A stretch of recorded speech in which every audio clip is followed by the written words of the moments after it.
Mesdames et messieurs de la presse nationale et internationale, chers invités, bonjour et bienvenue au Palais de la Présidence de la République. Avant que de commencer avec la conférence de presse du jour, je voudrais, au nom du Président de la République, vous adresser à vous, journalistes, à l'ensemble de vos rédactions et à l'ensemble de votre corporation, les condoléances du chef de l'État suite à la disparition tragique et brutale de votre confrère, de notre frère, Brice Ndong, qui nous a été arraché dans des circonstances brutales au lendemain de son anniversaire. Je voudrais que pour honorer sa mémoire, nous nous tenions debout et que nous observions une minute de silence.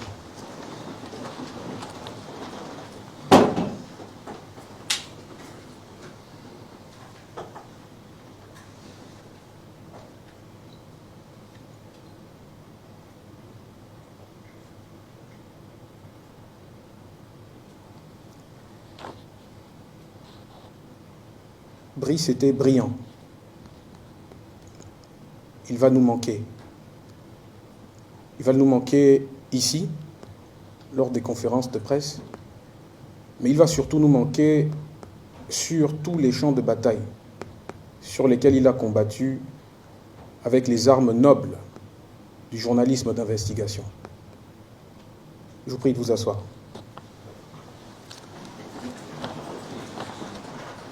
Mesdames et messieurs, cette conférence de presse est particulière, et cela à plus d'un titre, entre autres raisons.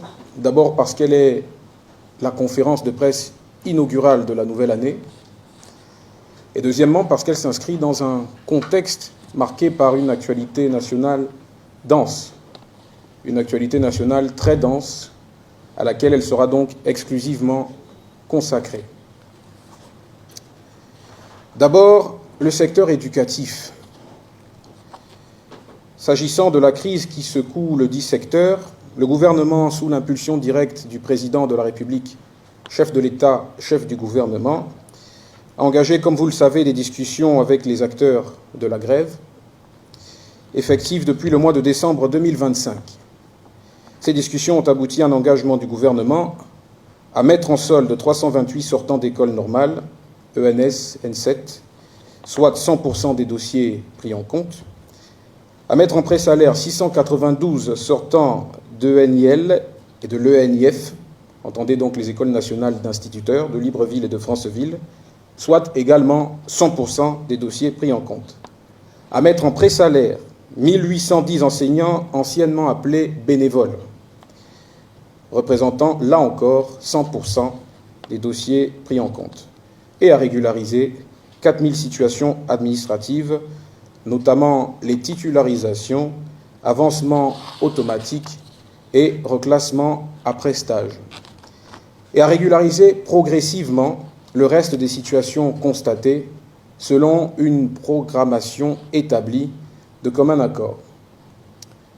C'est le lieu ici quand même de dire un petit mot, au-delà des chiffres, sur ce que l'on pense de cette situation, de cette crise au sein du secteur éducatif et de la condition de l'enseignant. Le président de la République, le premier, a tenu à souligner que l'ensemble des revendications du secteur sont des revendications légitimes. Et elles le sont d'autant plus qu'elles sont le résultat de décennies de tergiversation, de décennies de mauvaise gestion. Elles résultent d'un passif lourd, très lourd, trop lourd, pour que des solutions immédiates soient apportées et que les effets en soient tout aussi immédiats. Aussi, le président de la République n'a pas attendu que la grève se déclenche dans le secteur de l'éducation pour prendre, dans ce domaine en particulier, le taureau par les cornes et apporter des débuts de solutions. Depuis le début de la transition, il a agi fortement pour commencer à régler progressivement les problèmes auxquels les enseignants sont confrontés. Deux, trois points en guise d'exemple: l'extension et l'amélioration des infrastructures scolaires, la construction et la rénovation de plus de 196 salles de classe sur l'ensemble du territoire national, la gratuité de la scolarité instituée par le Comité de la transition et de la restauration des institutions en date du 8 septembre 2023, pour vous dire, le rétablissement des bourses d'études annoncé le 4 septembre 2023, et aussi la création des instituts de formation des professeurs d'école pour Franceville, Mouila et Oyem. Il y a donc un intérêt constant qui a été porté à la question éducative depuis que le président de la République a pris les destinées de la nation en main. Chacun d'entre nous dans cette salle, et même le président de la République lui-même, est ce qu'il est parce qu'il et elle a eu un enseignant ou des enseignants qui lui ont transmis des connaissances, qui lui ont transmis des savoirs. On ne saurait mésestimer ou déprécier la qualité d'enseignant, la responsabilité et le dévouement de nos enseignants. Ce sont des compatriotes qui appartiennent à chacune de nos familles. L'État n'est pas sadique, l'État n'est pas masochiste, l'État est intéressé et par l'évolution des conditions de vie et de travail des professionnels du secteur. Tous ces efforts traduisent donc la place centrale qu'occupe l'éducation dans la vision du président de la République pour l'avenir de notre pays. Dans ce contexte, un appel solennel à l'apaisement et au sens des responsabilités est adressé à l'ensemble de la communauté éducative. Il est impératif, collectivement, de sauver l'année scolaire de nos enfants. Le président de la République tient à rassurer l'opinion sur la mise en œuvre de mécanismes rigoureux de suivi et d'évaluation des engagements récemment pris et annoncés par le gouvernement de la République. Concernant le secteur de la santé, le chef de l'État a accordé une audience aux responsables des 13 syndicats du secteur hier mardi, illustrant ainsi son écoute permanente et son attachement à un dialogue social constructif.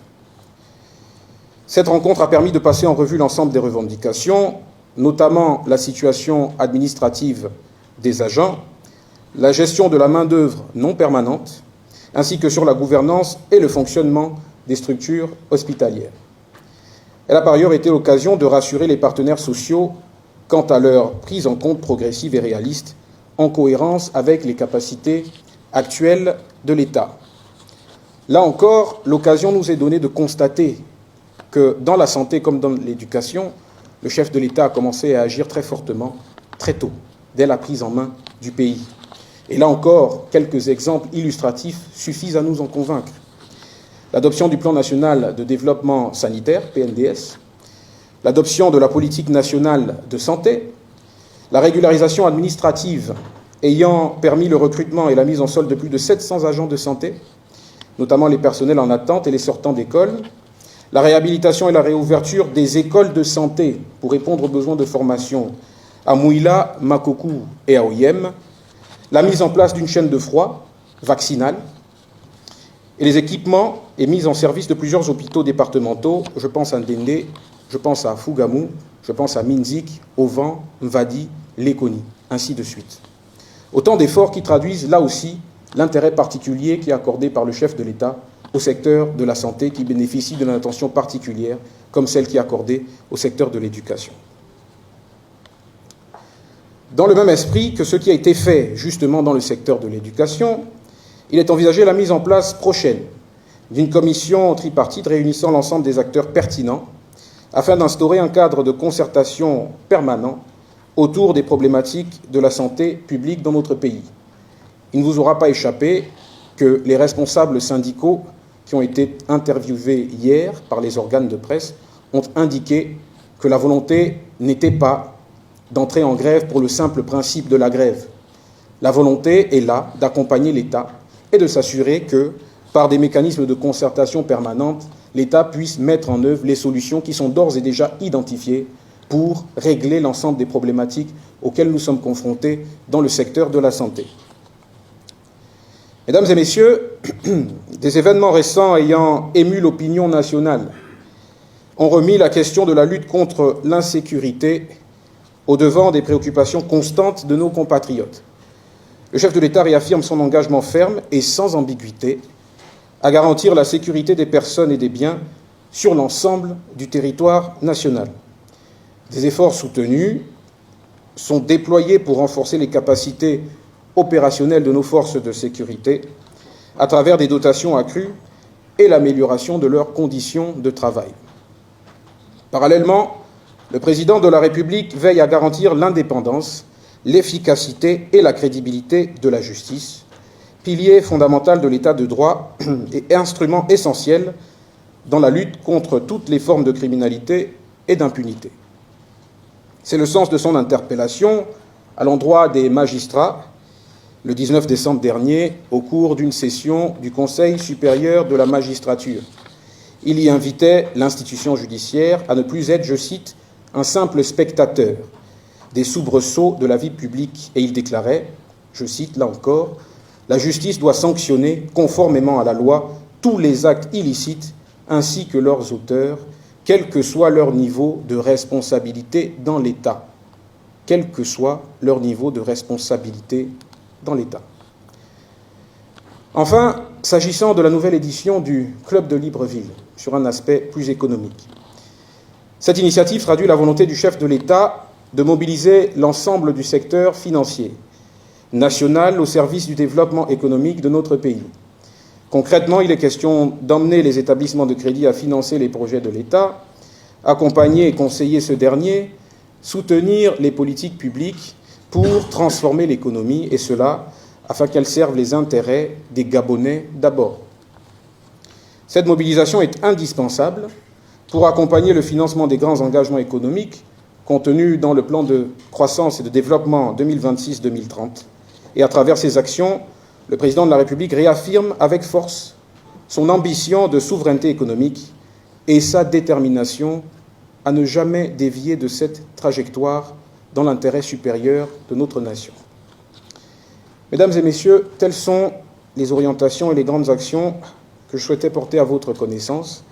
Le président de la République demeure pleinement engagé à conduire le Gabon sur la voie de la stabilité, du dialogue, de la justice sociale et du développement durable. Je vous remercie pour votre aimable attention et me tiens, comme vous pouvez l'imaginer, à votre disposition pour répondre à vos questions. Monsieur le porte-parole, pourquoi parler aujourd'hui d'un service militaire obligatoire alors qu'il y a d'autres priorités? Et la deuxième question porte sur le retour de la peine de mort, parce qu'on sait que lors de la cérémonie de présentation de vœux, il était question d'un éventuel retour de la peine de mort. Est-ce qu'on peut dire que ce débat est d'actualité en 2026? Merci. Concernant le service militaire, la première chose à rappeler, c'est que le service militaire est consacré dans la nouvelle loi fondamentale, c'est-à-dire la Constitution de la République gabonaise, qui, rappelons-le, a été adoptée par voie référendaire, c'est-à-dire au terme d'un processus consultatif élargi qui a mis à contribution l'ensemble des forces vives de la nation. Et lorsqu'on lit les articles de la Constitution, lorsqu'on lit les articles de textes de loi, il faut bien les lire et il faut les lire jusqu'au bout. Évidemment, ce sujet a suscité beaucoup de débats, mais l'article 27 se termine, il me semble, en ces termes, dans les conditions fixées par la loi. Je répète, dans les conditions fixées par la loi. Ce qui veut dire que d'ici la rédaction d'un texte de loi, il y a un débat, notamment et à minima un débat parlementaire, qui va être mené autour de cette question du service militaire, qui, rappelons-le, là encore, n'est pas une fantaisie sortie du chapeau du magicien. Le service militaire est une réalité qui existe dans pas mal de pays dans le monde, que ce soit en Europe ou même en Afrique, notamment au nord de notre continent. Donc ce n'est pas une lubie, ce n'est pas une fantaisie. C'est un mécanisme, c'est une mesure qui présente pas mal de vertus, pas mal d'avantages. Après tous les efforts consentis en matière de restauration des institutions, le constat est général et évident. Il y a une nécessité de restaurer aussi les mentalités, et cela en s'inscrivant sur la durée. C'est l'un des objectifs aussi que viserait le service militaire.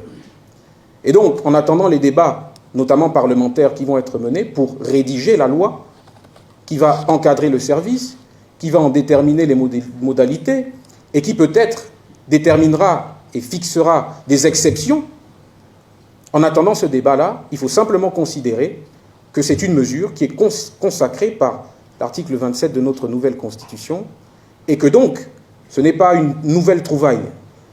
Depuis 2024, cette proposition a été intégrée, et donc il est question aujourd'hui d'envisager sa mise en œuvre par un travail de rédaction qui appelle naturellement un débat. Ça, c'est sur la situation du service militaire, sur la question du service militaire. Ensuite, vous posez la question de savoir si le débat autour de la peine de mort est d'actualité. Ce qu'il convient de dire, c'est que lorsque le président de la République s'est prononcé sur la question, à l'occasion de la cérémonie des vœux des institutions au chef de l'État et à la Première Dame, ici au Palais Rénovation, il réagissait en réalité à de nombreuses interpellations que traduisait l'émotion généralisée suscitée par des événements malheureux récents, notamment des actes de kidnapping et d'assassinat. Et donc, réagissant à cette émotion légitime et populaire, portée ce jour-là par la voix du président du Conseil économique, social et environnemental et culturel, le président de la République a réagi en réalité en appelant à la réflexion. Ça n'a jamais fait mal à qui que ce soit de réfléchir. Le président de la République n'a pas dit qu'il était pour la peine de mort, il n'a pas dit qu'il était contre la peine de mort, il a dit qu'il faut réfléchir. Et justement, l'intérêt de la réflexion est d'évaluer la pertinence d'un retour éventuel de la peine de mort. Le président de la République appelle à la réflexion et a d'ailleurs précisé qu'il ne lui revenait pas à lui de trancher sur la question, mais qu'il fallait associer à cette réflexion les Gabonaises et les Gabonais, parce que la question est suffisamment grave et sérieuse pour que l'on se hasarde à trancher sans considérer tous les éléments contextuels, justement, qui doivent émerger dans le cadre d'un débat encadré pour éclairer davantage la lanterne et fixer les positions des uns et des autres sur la question. Monsieur le porte-parole, face aux parents qui estiment que leurs enfants issus des établissements publics sont devenus des otages d'un conflit social récurrent donc concernant la crise dans le secteur de l'éducation, que répond le président à ces parents-là? Le président est attentif à l'évolution de la situation. Le président de la République reste flexible, reste ouvert à tout le monde et reste même disposé à recevoir tout le monde. Parce que l'intérêt pour nous, c'est que les enfants puissent retrouver le chemin des établissements. Ce qu'il faut noter, c'est qu'en toute responsabilité, et par amour pour nos enfants, il faut éviter que d'éventuels conflits de leadership au sein de la corporation, au sein du monde éducatif, ne prennent en otage nos enfants et avec eux les parents que nous sommes. Il faut que nous nous donnions les moyens de nous prémunir de toutes les façons possibles contre le risque d'embrigadement et de pourrissement de la situation. Le gouvernement, sous l'impulsion du président de la République et la coordination du vice-président du gouvernement, a réagi assez promptement, je dirais même très promptement. En moins de 10 jours, des pistes de solutions concrètes et claires, issues d'un processus concerté, ont été identifiées. Au-delà de l'identification des solutions proposées, une commission de suivi et évaluation a été mise en œuvre pour s'assurer que cela ne reste pas de belles paroles, des paroles en l'air, mais que cela soit concrétisé dès, et je crois que c'est l'échéance qui a été fixée, le mois de février, dès le mois de février prochain. Alors pourquoi le mois de février? On a parlé de mise en solde, on a parlé de régularisation de situations administratives. Le mois de février pour la simple et bonne raison que sur la question spécifique des mises en solde, par exemple, les mises en solde, selon notre système, se font à partir du 5 du mois. entre le 5 et le 10. Donc, elles se font le 5, et puis il y a une mission de contrôle qui est effectuée le 10. Passé cet intervalle, on ne peut plus procéder à des mises en solde. Et donc, ce n'est qu'en fin de mois prochain, donc fin février, que les effets des engagements pris pourront être constatés par les principaux bénéficiaires. Donc, voici la position du gouvernement, qui a quand même démontré sa disponibilité, sa bonne foi et son engagement à régler la question. Personne ne prend plaisir à ce que les enseignants se plaignent. Personne. Nous sommes tous des parents. Et nous avons tous des enfants. Et donc, évitons, de part et d'autre, de trop tirer la couverture à soi. Faisons preuve de responsabilité, faisons preuve de patriotisme, pour que, ensemble, nous puissions construire des solutions qui favorisent la nation. Il n'y a pas de camp.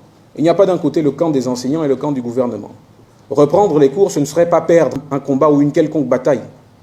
Non, ce serait faire preuve de responsabilité. Et maintenant, il faudra mettre de la rigueur dans le suivi de l'application, de la mise en œuvre des solutions qui ont été identifiées. Voilà.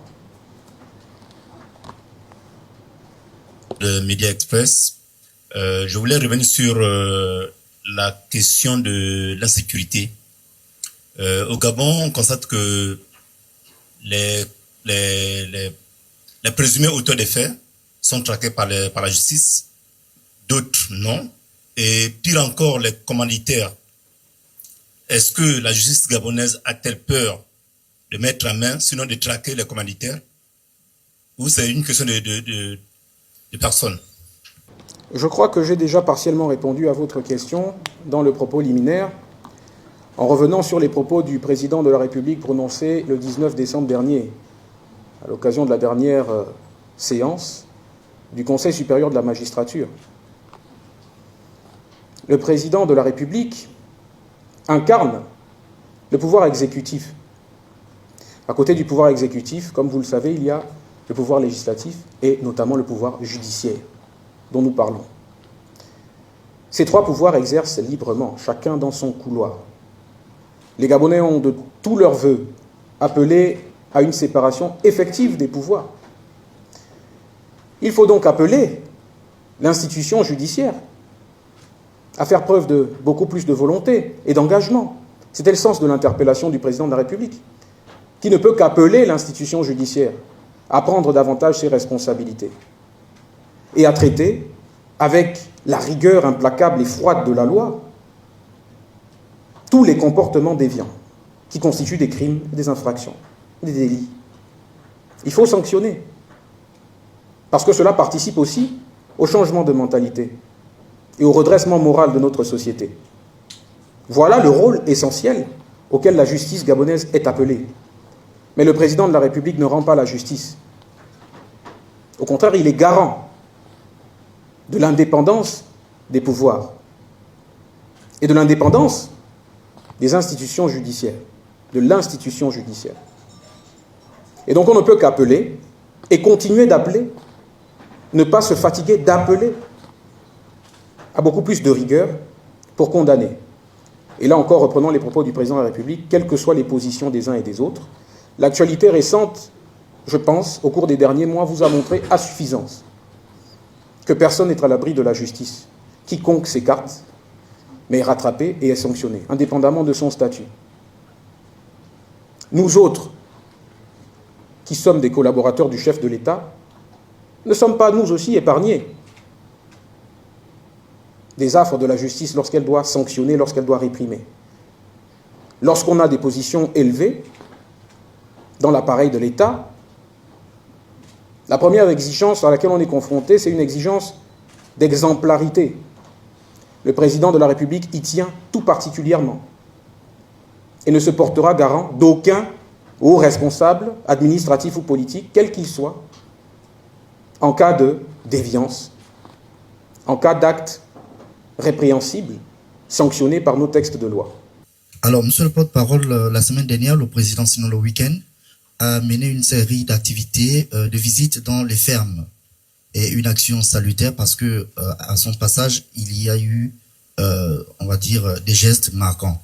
Alors, ceux de l'agriculture aujourd'hui et de la pêche estiment qu'il n'y a pas que l'élevage dans des fermes, monsieur le porte-parole. Ils se sentent un tout petit peu délaissés. Est-ce que le président, dans son planning, compte-t-il également faire le même geste vers les pêcheurs, mais également ceux qui excellent dans l'agriculture, qui est un pan important de notre économie? Ça, c'est la première question. La seconde va dans l'aspect économique. Monsieur le porte-parole, dit-on, gouverner, c'est prévoir.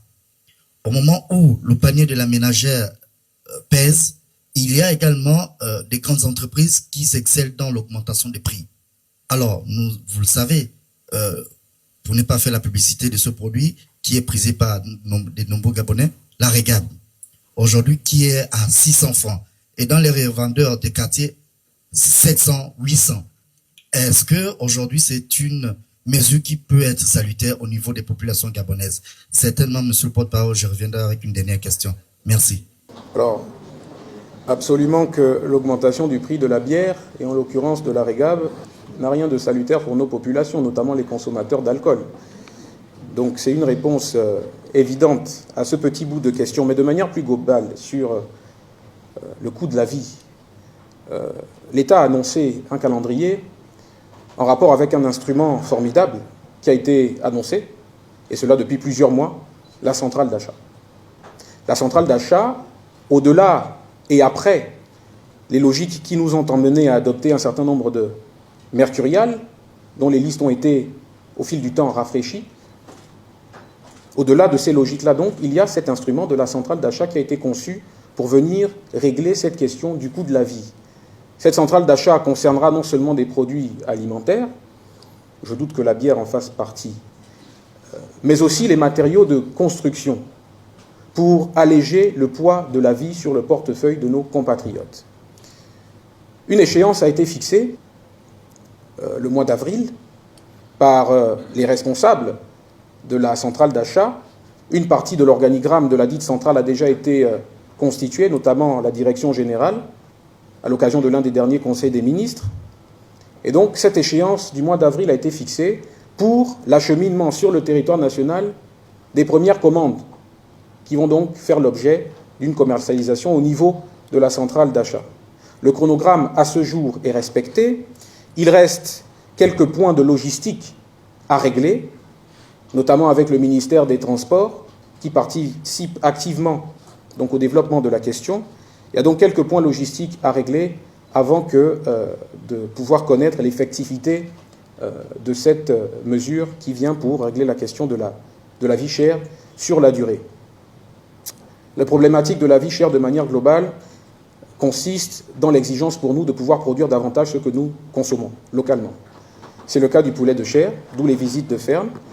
Vous parlez d'éléments qui relèvent de l'agenda du président de la République, mais ce ne sont pas les déplacements du chef de l'État qui résument exclusivement l'intérêt qu'il porte aux différentes thématiques qui concernent la vie de la nation.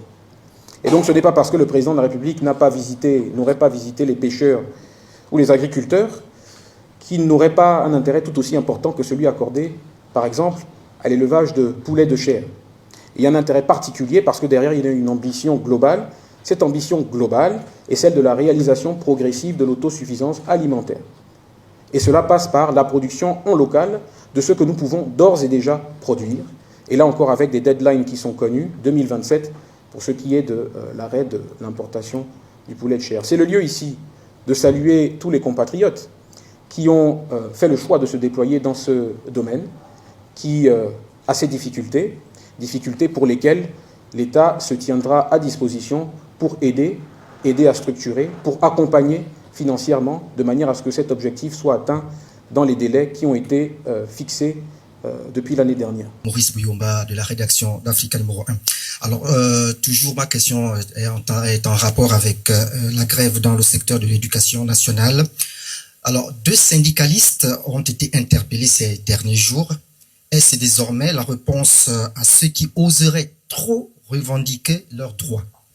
Aussi, de ce fait, ne craignez-vous pas un durcissement de la grève des enseignants? C'est une question, mais pas une incitation. Très bien, merci pour votre question, qui est une question très importante. Et je vais vous faire une réponse qui est très courte, en 2 temps. Le premier temps m'emmène à vous dire que la présidence de la République n'est pas ordonnatrice des interpellations. Ça, c'est le premier point.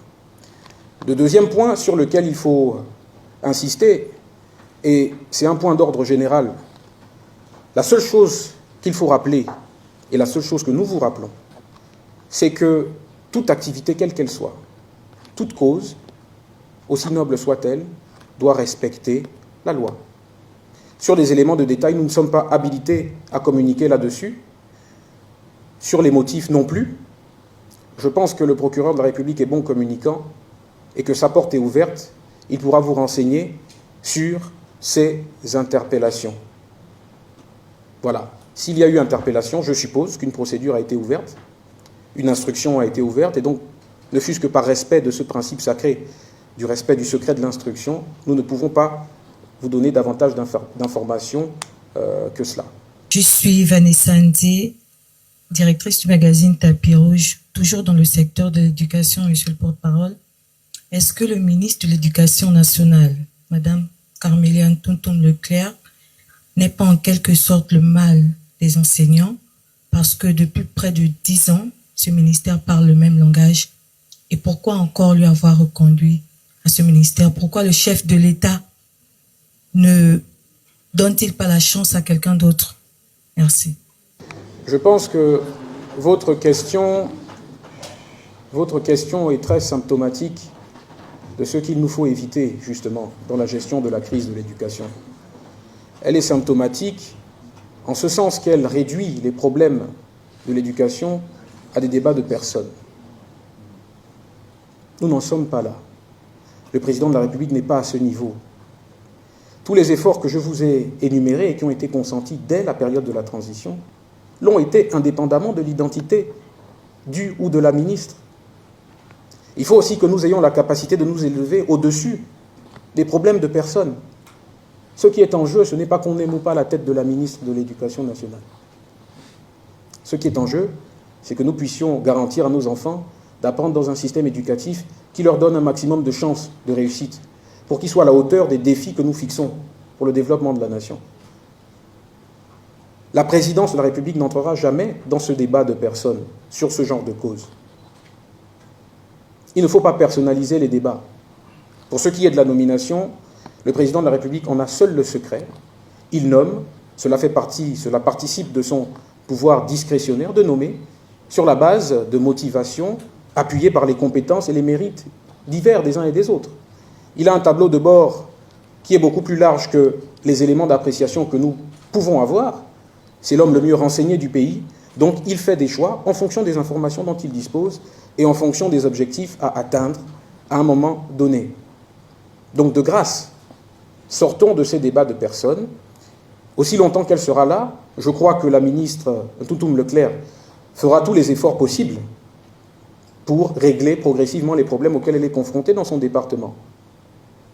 Dans le cadre de la commission tripartite, elle a travaillé aux côtés d'autres membres du gouvernement concernés par la question, parce que la question des enseignants, vous l'aurez constaté, elle est transversale, avec des incidences financières, budgétaires, qui sont pertinentes. Le vice-président du gouvernement, en ouvrant les travaux, a marqué très fortement la solidarité gouvernementale qui doit se déployer pour régler la question. Le gouvernement a pris ses responsabilités. Travaillons sur les thématiques et ne nous préoccupons pas des personnes. Dans la nuit du 10 au 11 janvier dernier, 9 marrons étant enlevés au large des côtes gabonaises. Une enquête a été ouverte et jusqu'aujourd'hui, rien. Qu'en est-il aujourd'hui? Bien. Bon, comme vous le savez, cela constitue le dernier acte de piraterie enregistré au large de nos côtes. Ce qui s'est passé, c'est que 3 assaillants ont appréhendé ce chalutier et ont kidnappé 9 marins de nationalité chinoise et indonésienne. Et donc une enquête a été ouverte. Les pirates disposent d'équipements et de bateaux rapides qui ont donc su déjouer la vigilance de nos éléments au large de nos côtes. Selon les dernières informations à notre disposition, il ressort que très rapidement ils ont pu rejoindre la zone du delta du Niger, qui est une zone qui représente en réalité un labyrinthe. Elle est très difficile à explorer. Et donc des mécanismes de concertation entre le Gabon et des pays de la région ont été activés pour que nous puissions, à terme, permettre à ces marins de retrouver leur famille. Pour ne pas compromettre là aussi la mise en œuvre effective de ces mécanismes, eh bien, nous ne pouvons pas donner plus d'informations. Ce que nous savons, c'est qu'ils se trouvent dans la zone du delta du Niger et que des efforts soutenus sont engagés pour pouvoir les retrouver et les ramener chez eux.